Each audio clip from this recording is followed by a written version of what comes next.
Reflection of wave पर हम लोग बात कर रहे थे और प्रीवियस जो लेक्चर था उसमें हमने रिफ्लेक्शन ऑफ वेव की एक पूरी थ्योरी, उसके क्या क्या कंसिडरेशंस हो सकते हैं उसे समझने की कोशिश की और कुछ एक पर्टिकुलर फॉर्मूलीज भी हमने बनाए थे, खास करके रिफ्लेक्टेड और ट्रांसमिटेड वेव की इक्वेशंस कैसी लिखी जाएंगी, वेलोसिटीज का क्या हल रहेगा एंड सो ऑन।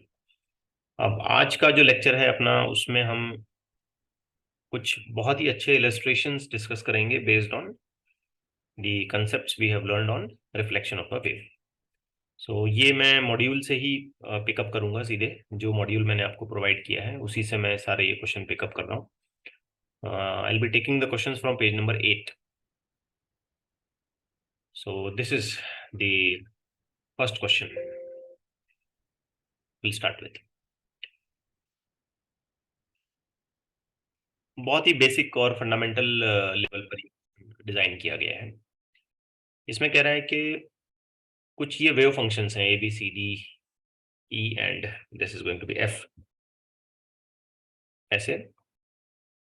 तो ये कुछ वेव फंक्शंस हैं।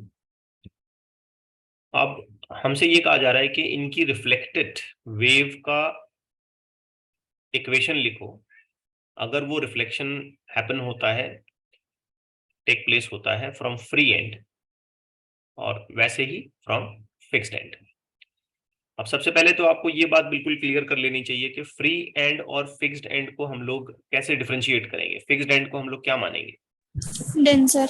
वेरी गुड, हम उसे डेंसर एंड या डेंसर बाउंड्री मान करके उसके ऊपर वो एप्लीकेशंस लगाएंगे। और फ्री एंड को हम क्या मानेंगे? रेयर। ठीक है, वेरी गुड। अब हम ये बहुत फंडामेंटल पॉइंट जानते हैं कि डेंसर से जब कभी रिफ्लेक्शन होगा तो there should be a phase difference of 180 change of pi radian होगा।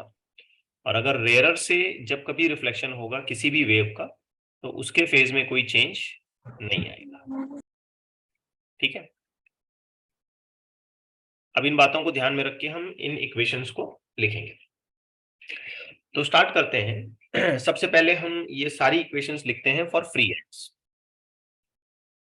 फॉर फ्री एंड ये सारी इक्वेशन मैं दोबारा, और डेफिनेटली मैं आपकी हेल्प लूंगा यहाँ पे। आप मुझे बताएंगे कि क्या क्या मुझे लिखना चाहिए। Okay, so let's say A case में मुझे आंसर कैसे लिखना चाहिए। पहला केस देखिए, क्योंकि ये रिफ्लेक्टेड डिस्प्लेसमेंट है तो मैं यहाँ ऐसे लिख देता हूँ, रिफ्लेक्टेड। उसके बाद हो सकता है कि इसके एम्पलीट्यूड में कोई चेंजेस आ जाएं, तो ये रिफ्लेक्टेड एम्पलीट्यूड जितना भी होगा, हो सकता है चेंजेस आए, हो सकता है ना आए, बट हमें यहाँ पर कोई क्लियर आइडिया नहीं है, इसलिए हम उसे जनरलाइज कर देते हैं। फंक्शन में कोई चेंज नहीं आएगा, you will be having a function as it is sine. उसके बाद ये ओमेगा टी जैसे वैसे, एंड देन आप एक बड़ी चीज नोटिस करेंगे, प्लस। ठीक है, फिर के एक्स, के में भी कोई चेंज नहीं आएगा क्योंकि हम रिफ्लेक्टेड वेव के लिए लिख रहे हैं। ट्रांसमिटेड वेव के लिए के पैरामीटर चेंज हो जाता है क्योंकि मीडियम चेंज होगा, तो यहाँ के चेंज नहीं होगा। तो सिर्फ एक छोटा सा चेंज आप यहाँ पे देख रहे हो, यहाँ पे प्लस आ गया, दैट्स इट, इसके अलावा कुछ नहीं। ठीक है, यस सर। सो ये मैंने पहला अटेम्प्ट आपको बताया। अब इसी कंडीशन पर आप ये बाकी सब ट्राई करें। मैं बस एक सेकंड के लिए यहाँ रिकॉर्डिंग रोकता हूँ, फिर आप ट्राई करें उसको। सिमिलर वे में आप बाकी इक्वेशंस को मेंशन करिए, क्या क्या आएगा बताइए मुझे। B case, y for reflected is equal to जो भी एम्पलीट्यूड आफ्टर रिफ्लेक्शन बनेगा, फंक्शन में कोई चेंज नहीं आएगा, sine minus k x minus omega t. not needed. See, we will be writing it something like this, kx plus omega t। ठीक है, दोनों के बीच का साइन हमको चेंज करना है। ऐसे नहीं कि ये माइनस करके फिर ये माइनस मेंटेन करोगे, ये बिल्कुल गलत अप्रोच था। क्लिक हुआ? Yes sir. ठीक है, नेक्स्ट सी केस में वापस से ऐसे ही आएगा, ये ए आर हो गया, ये साइन ओमेगा टी प्लस के एक्स, ये सॉरी यहाँ पर साइन की बजाय फंक्शन है कॉस। तो मैं थोड़ा सा तेजी से इस चीज को कर लेता हूँ। D case y reflected is equal to, it will be again reflected amplitude cos kx plus omega. E case yr is equal to a reflected sin omega t minus. t, very good, minus kx. And lastly we have f case. तो f case में हमारा answer बनेगा y is equal to, sorry, y reflected is equal to जो भी reflected amplitude बनेगा cos omega t minus kx. Omega t minus kx। तो ये बड़ा आसान था, हमें सिर्फ यहाँ प्लस और माइनस में फर्क करते चलना था और पर्टिकुलर एम्पलीट्यूड के हिसाब से हमको डिस्क्रिप्शंस कंटिन्यू करने चाहिए। अब बताइए, अगर ये एंड फ्री ना होते हुए फिक्स्ड एंड माना जाता है, फिक्स्ड बाउंड्री या फिक्स्ड एंड जो भी आप, तो बड़ी तेजी से बताइए क्या लिखे हम पहले केस में। yr is equal to ar sin omega t plus kx plus pi. Plus pi, that's it. बस इन शॉर्ट अगर मैं कहूं, यहाँ मौजूद हर इक्वेशन के आगे मैं plus pi plus pi plus pi plus pi लगा दूंगा, काम खत्म। Yes. क्या कहते हो, सही है? Yes sir. तो ये yr इज इक्वल टू यहाँ हो जाएगा ar साइन, ये kx पहले आ गया, कोई दिक्कत नहीं है, कोई फर्क नहीं पड़ता, omega t Plus pi. Plus pi, very good. Continue करते हैं सी केस में, yr इज इक्वल टू ये हो गया ar cos omega t plus kx Pi. pi। d case yr is equal to ar cos kx plus omega t Omega t plus pi. Plus pi। yr is equal to a reflected sin omega t minus kx plus pi। f case में yr is equal to a reflected sin omega t, sorry sin Cos. cos है, sorry for that, cos है omega t minus kx plus pi। Plus pi. सारे descriptions तो आपको बता दिए हैं कि फ्री एंड फिक्स्ड एंड में क्या क्या कंडीशंस होती हैं, उसके हिसाब से हम इक्वेशंस को इजीली मेंशन कर सकते हैं। चलिए थोड़ा और आगे बढ़ते हैं, बड़े अच्छे क्वेश्चन आने वाले हैं एक एक करके। अभी ये वाला जो भी सॉल्व किया है तो सिर्फ कंसेप्चुअल क्वेश्चन था, इसमें ज्यादा कुछ खास नहीं था। आइए देखते हैं नेक्स्ट। एक हार्मोनिक वेव ट्रैवल करती है on string 1 at a junction with string 2, it is partly reflected and partly transmitted. Okay, थोड़ा सा आगे चली गई और थोड़ा सा रिफ्लेक्ट होके आ गई। Linear mass density of the second string is 4 times that of the first string। चलिए, and that the boundary between the two strings at x is equal to 0। चलिए ये भी ठीक है। If the expression for the incident wave is this, तो ये कह रहा है find the equation of the transmitted wave। अब यहाँ पे हमको थोड़ा सा डिटेल में काम करना पड़ेगा, ध्यान से समझिए। सबसे पहले तो मैं वो स्ट्रिंग बना देता हूं जिसके बारे में हम बात कर रहे हैं। तो ये स्ट्रिंग नंबर 1 है, इमेजिन करते हैं, और ये स्ट्रिंग नंबर 2 है। अब आपको फर्क समझ में आ गया होगा फौरन, ठीक है? Yes. अब स्ट्रिंग नंबर 1 जो है उसकी लीनियर मास डेंसिटी, जिसको हम अक्सर ऐसे म्यू बोल के लिखते हैं, लीनियर मास डेंसिटी यानी कि मास अपॉन लेंथ, याद रखिए, linear mass density mass per unit length. तो इसके लिए अगर मैं म्यू कहता हूं तो सेकंड स्ट्रिंग के लिए, ये स्ट्रिंग नंबर 1 है मान लें, तो सेकंड स्ट्रिंग जो है यहाँ पे उसकी लीनियर मास डेंसिटी जो है वो 4 टाइम्स है पहले के मुकाबले में, तो 4 म्यू। ठीक, चलिए ये भी मान के चलते हैं कि जो वेव इस पे यहाँ पे ट्रैवल करने वाली होगी उसकी वेलोसिटी v1 है, और जो वेव यहाँ आगे ट्रैवल करेगी जो भी है उसकी वेलोसिटी है v2। ठीक है, अब यहाँ पे हम एक ट्रांसवर्स वेव के बारे में बात करते हैं बच्चों, तो हमें ये याद रखना चाहिए कि जो लीनियर वेलोसिटी का फॉर्मूला है ट्रांसवर्स वेव का, वो कुछ ऐसा है। Tension upon mass per unit length, ये भी हम 11th में पढ़ चुके हैं। यस। ठीक है, तो सिंपली सोचिए, अगर आप ये V1 के लिए लिखेंगे तो आप यहाँ म्यू लिखेंगे, लेकिन जब आप इसे V2 के लिए लिखेंगे तो आप लिखेंगे T अपॉन 4 म्यू। और एक हल्का सा कैलकुलेशन हमेशा से तैयार कर लेना, V1 अपॉन V2 अगर आप करते हो V1 अपॉन V2, तो ये आपको मिलता है अंडर रूट में कुछ ऐसे, म्यू अपॉन ये हो गया 4 म्यू। 4 mu by.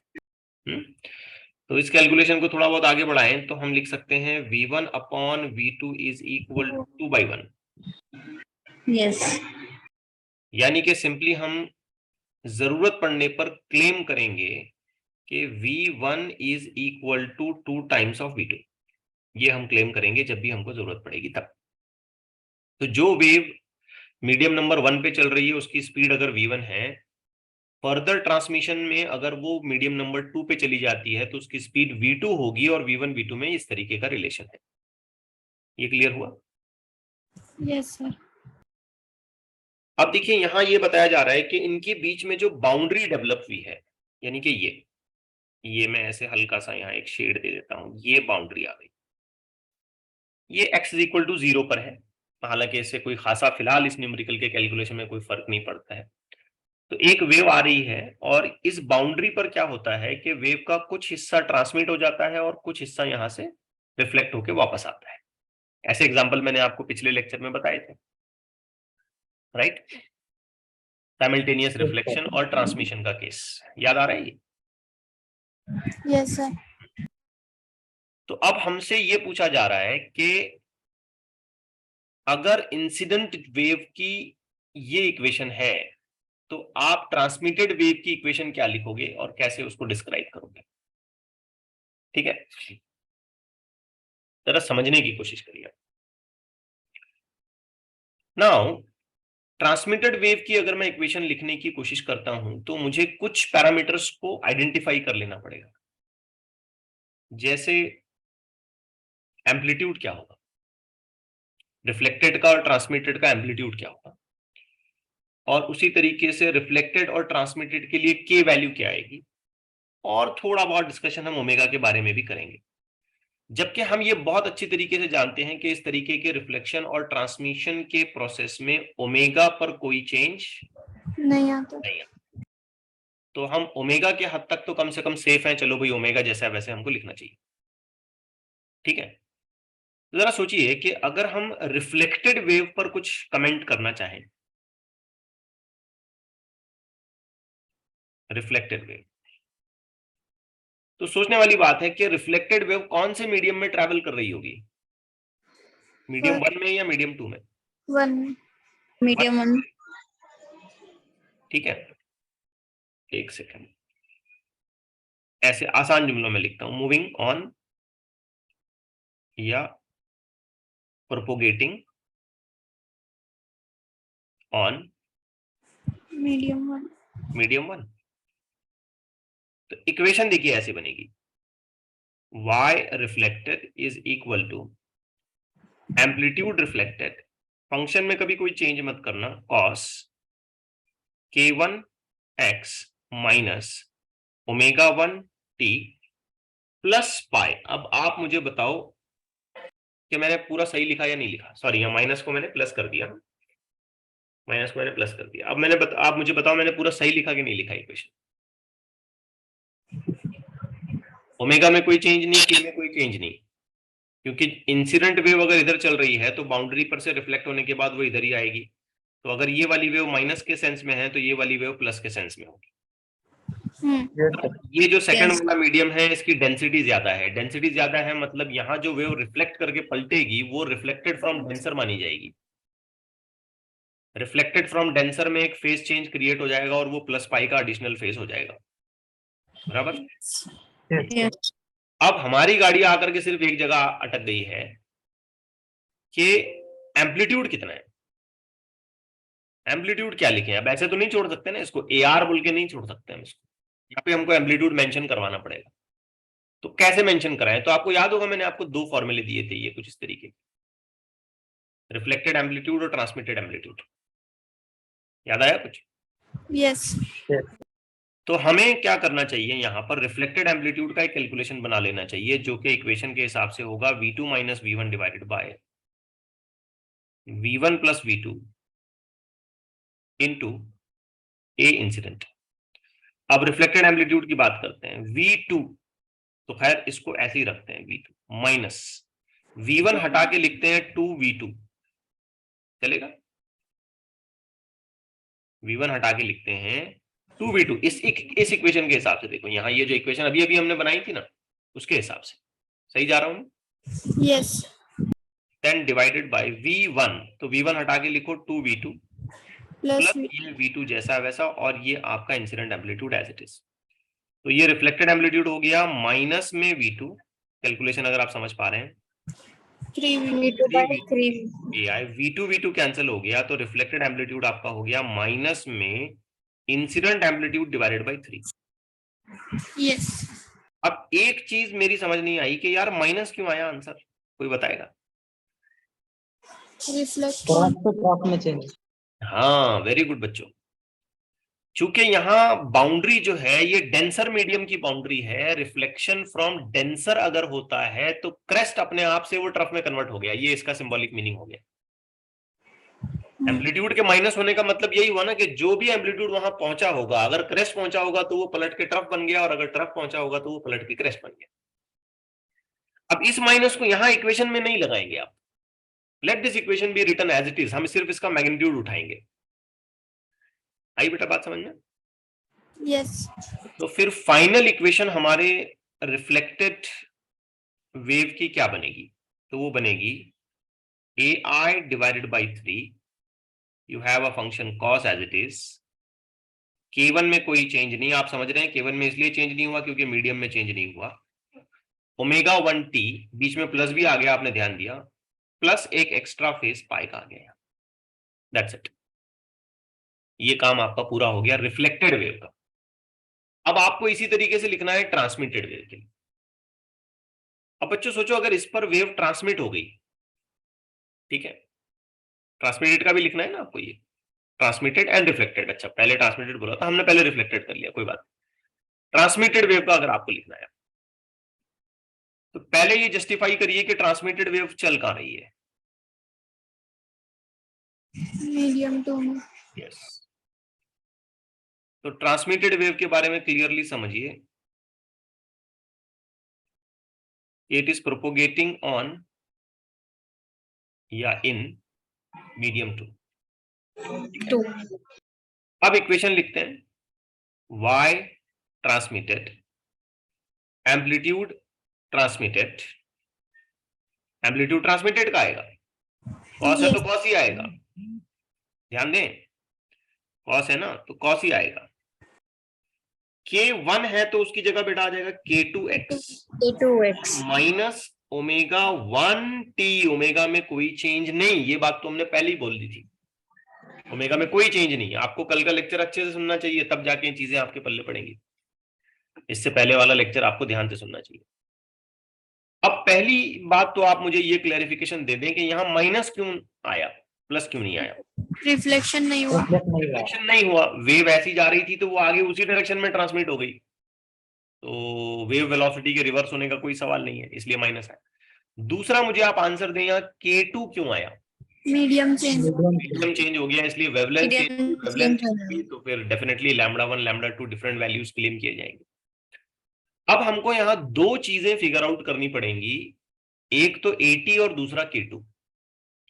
AT निकालने के लिए हमारे पास यहाँ ऑलरेडी ये इसका पैटर्न मौजूद है, तो आइए AT पर पहले अपना मामला खत्म करते हैं, यानी कि transmitted amplitude is equal to, ये हो गया 2 times of V2 divided by as it is V1 plus V2 into AI।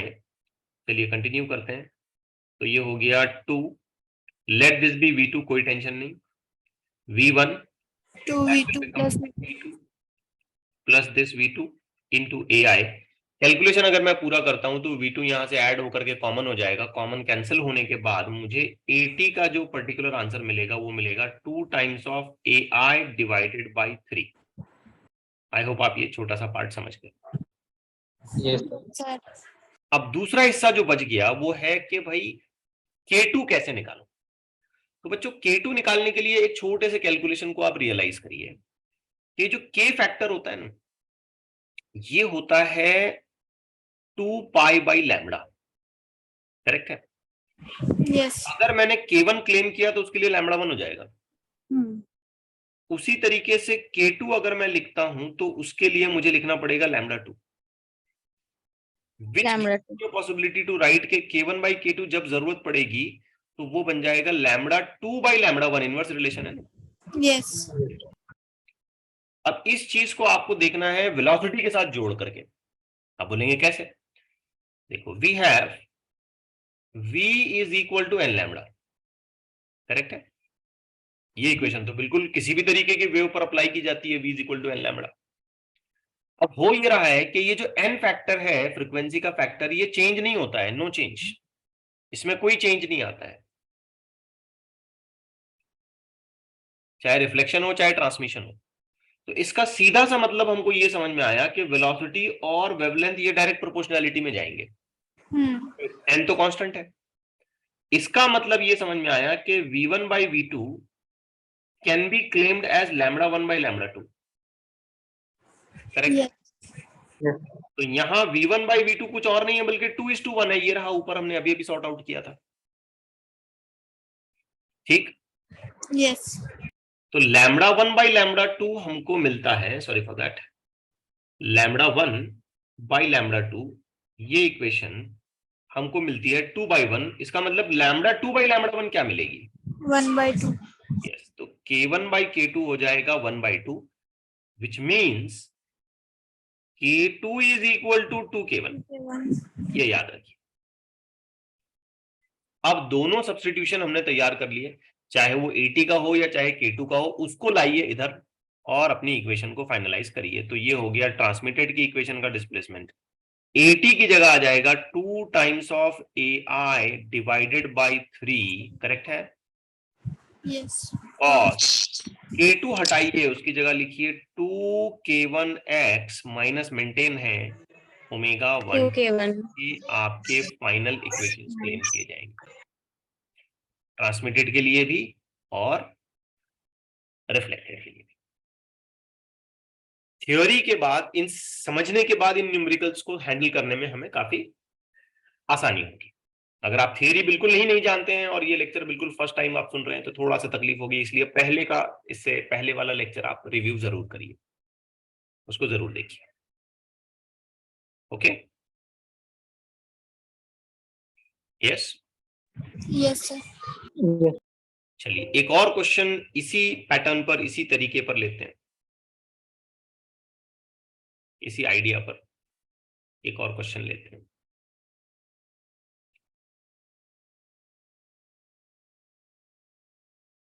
Displacement of a particle in a wave motion is represented by this certain equation, ठीक है?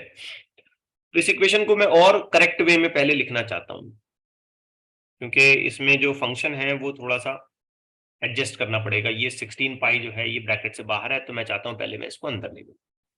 So this is going to be 0.8 sine, this will look like 16 pi t minus 16 और 40 को मैं काट सकता हूं, yes? 4/10। 4/10, 10। I can go it write it like this, 4 4x/10। by x by 10, तो ये हमारा ब्रैकेट यहाँ पे क्लोज हो जाता है। ऐसे मैंने ये अंदर लिया, याद रखिए मैंने इसको ब्रैकेट के अंदर मल्टीप्लाई किया, तब ये इक्वेशन मैंने फाइनलाइज की। अब ये फर्दर क्या कहता है कि it's amplitude falls to 75% on reflection from the surface. एक सरफेस से वो रिफ्लेक्ट होकर आता है, लेकिन उसका एम्पलीट्यूड जो है वो 75% गिर जाता है, 75% उसका एम्पलीट्यूड वो कम होता है। तो एक बात ये समझिए कि यहाँ इंसिडेंट एम्पलीट्यूड कितना है, तो आंसर है बेटा 0.8, करेक्ट है ना? यस। ये जो है ना, ये इसका इंसिडेंट एम्पलीट्यूड है, तो वो हो जाता है 0.8। अब सोचिए क्वेश्चन के ही अकॉर्डिंगली रिफ्लेक्टेड एम्पलीट्यूड अगर मैं लिखना चाहता हूं तो वो होना चाहिए 75/100 ऑफ इंसिडेंट एम्पलीट्यूड। क्या कहते हो? Yes, sir. It has to be 75/100 of the incident amplitude. Clear? Yes. वो 75% तक कम हुआ ऐसे बोला उसने, 75% से नहीं, टू 75% तक कम हुआ। ठीक है, तो छोटा सा एक कैलकुलेशन पहले कर लेते हैं कि रिफ्लेक्टेड एम्पलीट्यूड हम लोग कितनी मैग्नीट्यूड में हासिल करेंगे, कितनी मैग्नीट्यूड में हमको मिलेगा। 75/100 इंटू 0.8। 75/100 का मतलब होता है 3/4 इंटू 0.8। ठीक है, 3/4 0.8 कटेगा 0.8, 0.2 से कटेगा तो कैलकुलेशन के बाद आंसर मिलेगा, वो मिलेगा 0.6। तो पता चल रहा है कि रिफ्लेक्शन के बाद हमको जो एम्पलीट्यूड मिलने वाला है वो 0.8 ना मिलके 0.6 मिलेगा। अब ये कह रहा है इक्वेशन लिखो, रिफ्लेक्टेड वेव की, ट्रांसमिटेड की नहीं लिखना है, लेकिन कंडीशन लगाई कि अगर रिजिड एंड पहले है तो इक्वेशन लिख के बताओ और फ्री एंड है बाद में तो फिर इक्वेशन लिख के बताओ।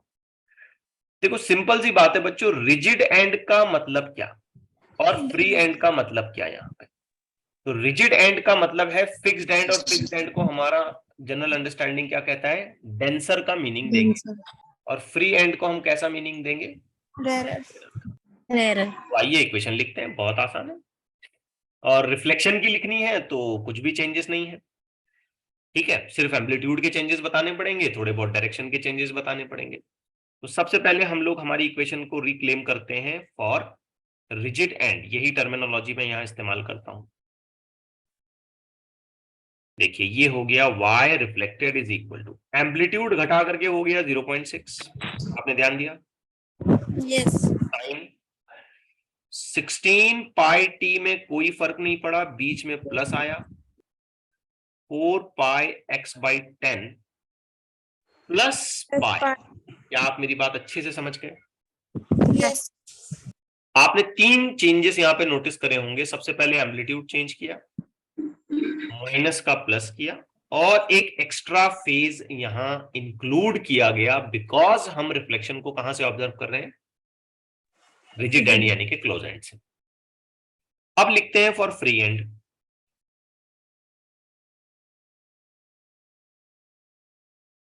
फ्री एंड तो यही वेव के बारे में बात कर रहे होंगे, एम्पलीट्यूड उतना ही घटा होगा, सिर्फ एंड चेंज कर दिया हमने। तो ये साइन जैसे का वैसा, 16 पाई टी में कोई चेंज नहीं, plus 4πx/10। 4 pi x/10 and close, that's it. कोई एडिशनल फेज यहां क्लेम नहीं हो। बात समझ आई अच्छे से? Yes sir. यस। चलिए थोड़ा और आगे बढ़ते हैं, एक और क्वेश्चन देखते हैं। मैं थोड़ा आज देर तक लूंगा लेक्चर, बैठेंगे ना? Yes sir. पूरे न्यूमेरिकल खत्म कर देते हैं। एक लॉन्ग वायर है PQR and it is made by joining the wires PQ and QR, equal radii. PQ has length of 4.8 and a mass of 0.06 and QR has a length of 2.56 and a mass of 0.2 kilogram. Okay. The wire PQR is under tension of 80 Newton. Well, a sinusoidal wave pulse of amplitude 3.5 centimeter is sent along the wire PQ from NP. Calculate time and all that. Okay. So let me draw the representation for it. तो let's say कि ये जो portion है ये PQ का है, और यहां से बाउंड्री क्रिएट करके ये दूसरा वाला जो पोर्शन है ये QR का है। ठीक है, so this is P, this boundary at Q and this is at R। ठीक है, अब PQ की जो डिस्क्रिप्शंस हैं वो ये हैं कि उसकी लेंथ है 4.8 मीटर और उसका मास है 0.06 किलोग्राम, और QR की जो डिस्क्रिप्शंस हैं वो है लेंथ के हिसाब से 2.56 मीटर और उसका मास है 0.2 किलोग्राम। यहां थोड़ा सा मैं करेक्शन एक्सपेक्ट करता हूं, ये 0.06 ना होते हुए 0.6 होना चाहिए। ठीक है, थोड़ा सा करेक्शन हम लोग एक्सपेक्ट करते हैं, ये 0.6 कर दो, बहुत कम मास हो जाएगा 0.06 करेंगे तो। ठीक है, please read this as 0.6 kilogram. Okay, अब इनके ऊपर टेंशन दे रखा है कॉमन, एक कॉमन टेंशन है और वो टेंशन है 80 न्यूटन का। अब हमसे यहां पूछ रहा है कि हमने यहां से एक पल्स छोड़ी तो टोटल टाइम कितना लगेगा पल्स को एंड तक जाने के लिए, और दूसरा ये कि अगर इस बाउंड्री पर अगर कुछ रिफ्लेक्शन होता है तो रिफ्लेक्टेड और ट्रांसमिटेड का एम्पलीट्यूड क्या होगा। इन सभी चीजों को हैंडल करने के लिए हमें वेलोसिटी निकालनी पड़ेगी। एक ही तरीका है ना, वेलोसिटी निकालेंगे तभी ये चीजें हैंडल होंगी, क्योंकि एम्पलीट्यूड की इक्वेशंस भी आप देख लें, उसमें भी वेलोसिटी है, और टाइम के लिए तो हमें वेलोसिटी या स्पीड तो फाइंड आउट करनी ही पड़ेगी। तो अगर हम यहाँ वेलोसिटी फिगर आउट करने वाले हैं तो हमें याद कर लेना चाहिए कि इस तरीके की सिचुएशंस में वेलोसिटी हम लिखते हैं अंडर रूट में टेंशन अपॉन म्यू, यानी कि mass per unit length, where we should remember mu is nothing but mass per unit length. अब इन दोनों इक्वेशंस को ध्यान से देखिए, सॉरी दोनों वायर्स को ध्यान से देखिए, तो इनके टेंशन और मासेस अलग अलग हैं, सॉरी लेंथ और मासेस अलग अलग हैं। टेंशन कॉमन दे रखा है, ठीक है, लेकिन लेंथ और मासेस अलग अलग हैं।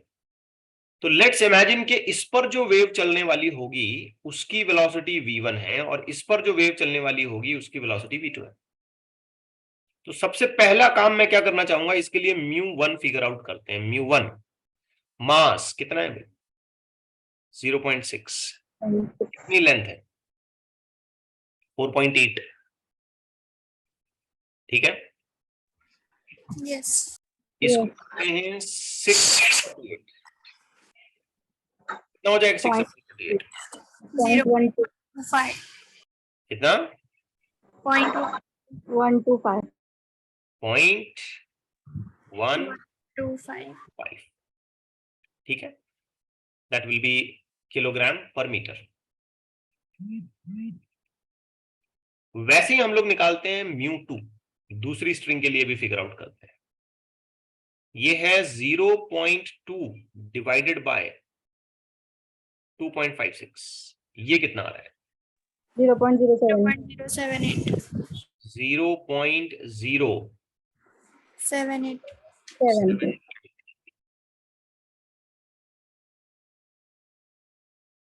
किलोग्राम पर मीटर। यहां कैलकुलेशन सही हुआ? Yes, sir. नहीं, 0.125 आएगा 60, हाँ ठीक है, यहां कुछ गलत हुआ शायद। Sir, correct है. 2 divided by 25.6,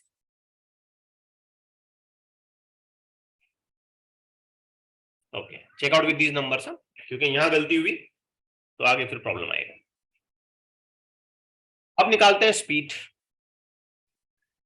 v1 under root में t डिवाइडेड बाय μ1, टेंशन तो है अपना 80 और ये एज यू हैव सजेस्टेड, अब ये आपका काम है, बता दो। 640. अंडर रूट में 640. Under root 640.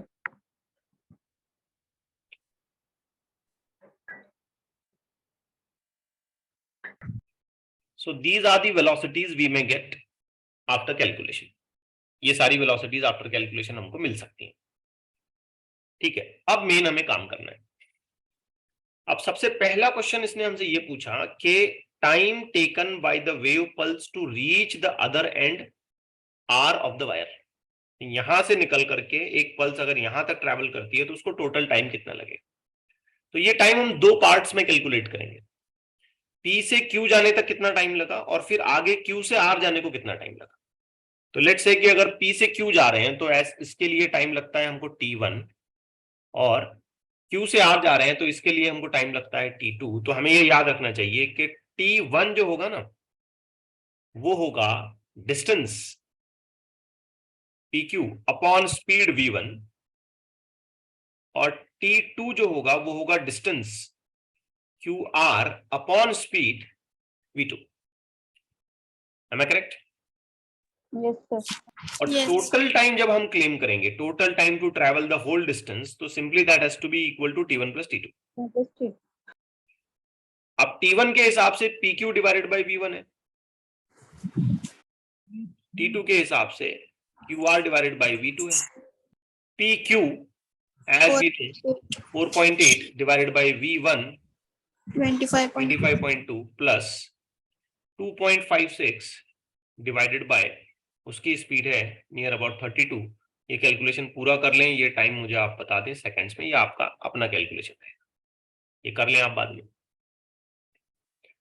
सेकंड पार्ट इसने क्या पूछा, ये तो ए पार्ट हो गया। सेकंड पार्ट में इसने ये पूछा कि amplitude of reflected and transmitted wave pulse at the joint Q. तो अगर यहां से वेव रिफ्लेक्ट होके पीछे वापस आती है या फिर कुछ हिस्सा ट्रांसमिट होके आगे जाता है, तो फिर उसका करस्पॉन्डिंग एम्पलीट्यूड क्या क्या होगा। जबकि हमें एक इंटरेस्टिंग बात इसने ये बता दी है कि इंसिडेंट एम्पलीट्यूड कितना है, तो 3.5 ये इंसिडेंट एम्पलीट्यूड, ये एम्पलीट्यूड ऑफ इंसिडेंट है।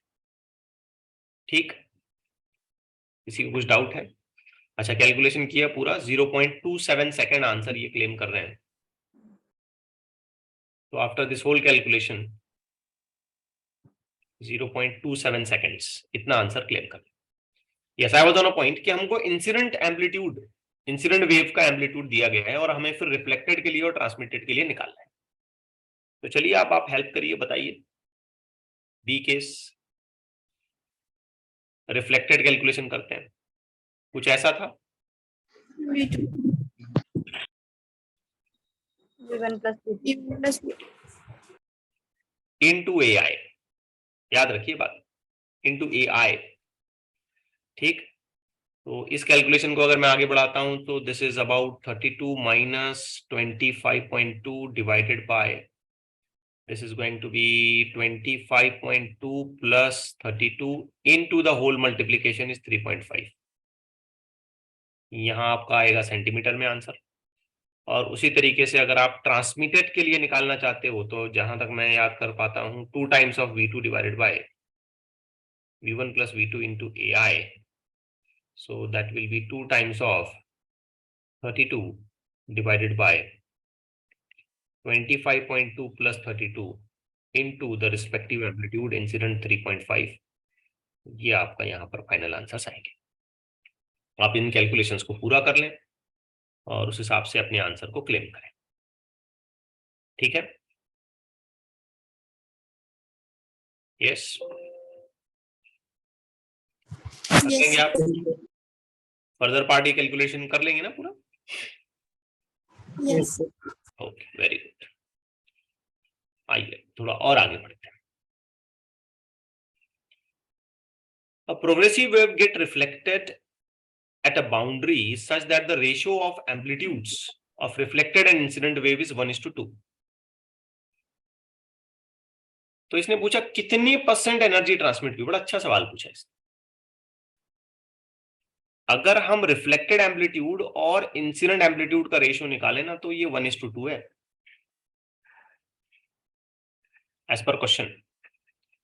अब ये पूछ रहा है कितना % एनर्जी ट्रांसमिट हो रही है। एनर्जी का डेरिवेशन हमने क्लास 11th में बनाया था, एनर्जी ऑफ अ वेव अलग अलग तरीके से बनाया था, kinetic energy, potential energy, total energy and so on. उसमें एक बात हमने क्लेम की थी, वैसे बहुत सारी बातें क्लेम की थी, उसमें से एक बात हमने यहां पर ये क्लेम की थी कि किसी भी वेव की जो एनर्जी होती है वो उसके एम्पलीट्यूड के स्क्वायर के साथ डायरेक्ट प्रोपोर्शनल होती है।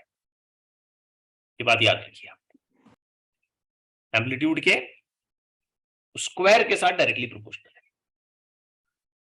Okay, Yes, sir. अब मान लेते हैं कि एक वेव आ रही है तो उसका एम्पलीट्यूड AI है, उसमें से कुछ हिस्सा ट्रांसमिट हो गया, कुछ हिस्सा रिफ्लेक्ट होके पीछे आया, some portion got transmitted and some portion got reflected। मुझे आप ये बताइए कि यहां पर अगर मैंने ऐसी एक रिलेशन बनाने की कोशिश की कि energy which is reflected back is to energy which is incident, इसे मैं कैसे लिख पाऊंगा? तो आंसर सिंपल है, amplitude which is reflected divided by amplitude which is incident, इस पूरे फैक्टर का आपको क्या करना पड़ेगा? स्क्वायर। तो हमें पता चल रहा है कि energy which is reflected divided by energy which is incident is nothing but 1/2 का square, which means energy which is reflected divided by energy which is incident is equal to 1/4, which means energy reflected is equal to 1/4 of energy incident. 1/4 of energy incident. ये बात समझ रहे हैं आप? yes. अब 1/4 का मतलब क्या होता है? 25%। बेटा 1/4 का मतलब तो 25% होगा। यस। कोई चीज अगर किसी का 1/4 है, हम ऐसे कहते हैं, तो 25% हुआ ना। तो इस इक्वेशन से हमें यह समझ आ रहा है कि रिफ्लेक्ट होने वाली एनर्जी इंसिडेंट एनर्जी का कितना परसेंट है? 25%। इससे हमको यह समझ में आया energy reflected is 25% of energy incident. तो इसका सीधा सा मतलब हम क्या लेंगे? कितने परसेंट एनर्जी ट्रांसमिट हुई? 75। यस, वेरी गुड, बिल्कुल सही जवाब है, absolutely correct. Energy transmitted is 75% of energy incident, क्योंकि टोटल मिलके तो 100 ही होना है। यस। अगर 25% रिफ्लेक्ट हो गई है तो 75% ट्रांसमिट हो जाएगी। ये बड़ा अच्छा सवाल था, अच्छा क्वेश्चन था, ये कॉम्पिटिटिव एग्जामिनेशंस में पूछने लायक है। आइए एक और देखते हैं।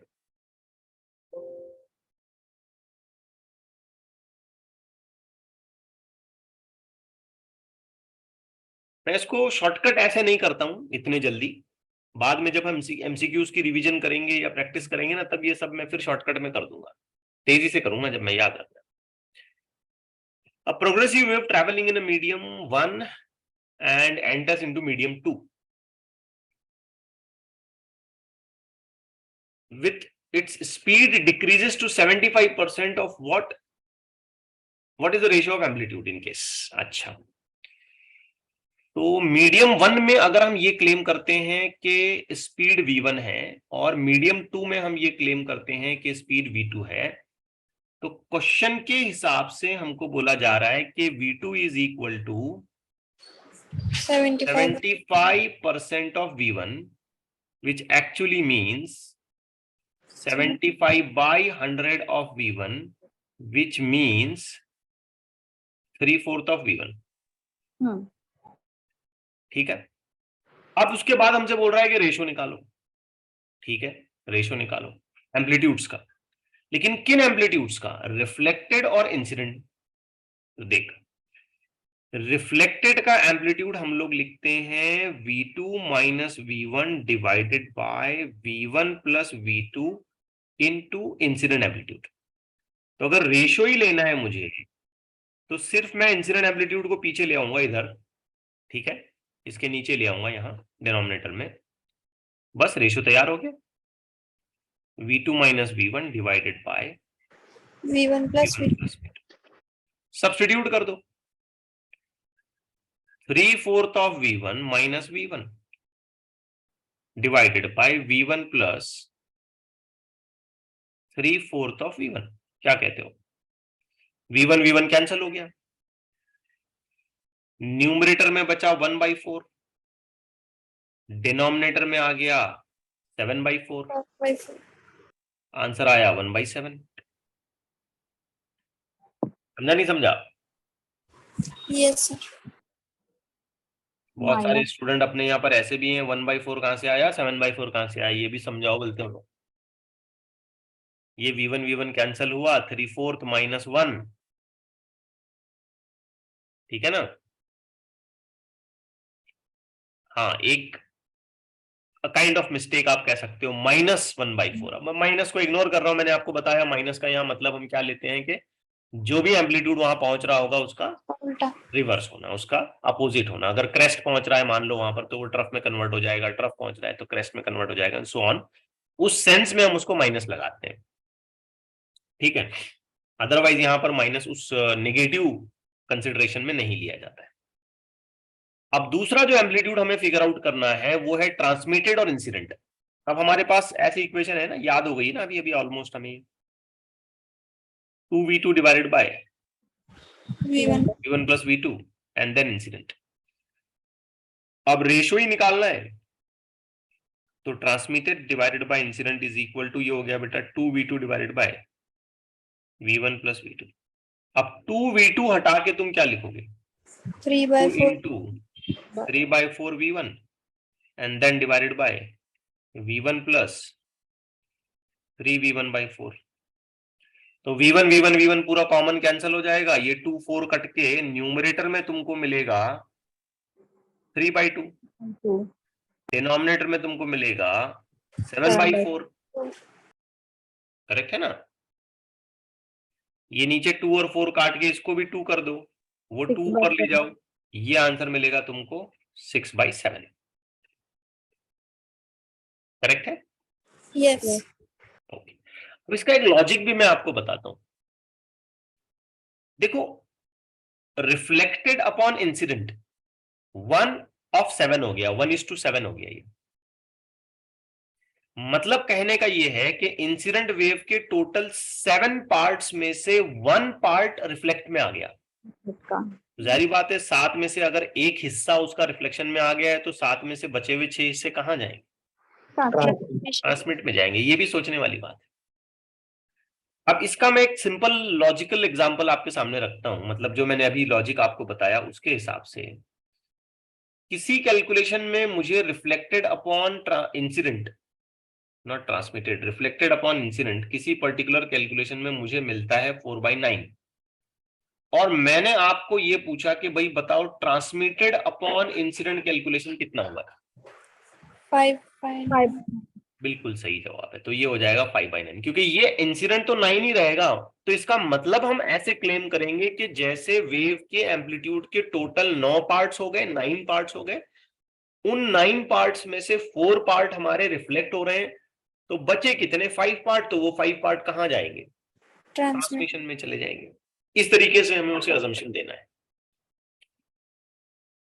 बात क्लियर हो गई। yes sir ओके, ये एक और देखते हैं, ध्यान से करें। मैं समझता हूं आज के लिए ये मैं लास्ट क्वेश्चन ले रहा हूं, यहां फिर मैं रुक जाता हूं, अदरवाइज बहुत देर होगी, because total number of questions तो अपने पास 13 क्वेश्चंस हैं। तो इन 13 क्वेश्चंस को हम आज ही पूरा डिस्कस करते बैठेंगे तो it will take lot of time, तो कल उसे कंटिन्यू करेंगे हम, या कर लें।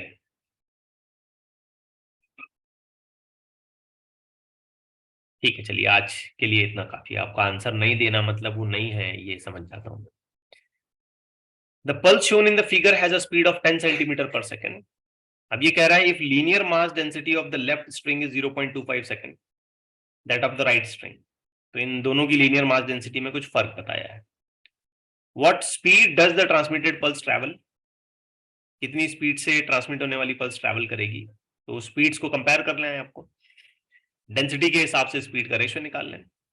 कंपेयर द हाइट, हाइट का मतलब यहाँ पे है एम्पलीट्यूड, तो एम्पलीट्यूड को भी आपको यहाँ पे कंपेयर करना है। तो एक काम करते हैं कि इस क्वेश्चन को आपको होमवर्क में दे देते हैं, और कल यानी कि अगली क्लास में मैं इसी क्वेश्चन से आगे कंटिन्यू करूंगा, ठीक है। yes तो रुक जाए फिर यहाँ पे।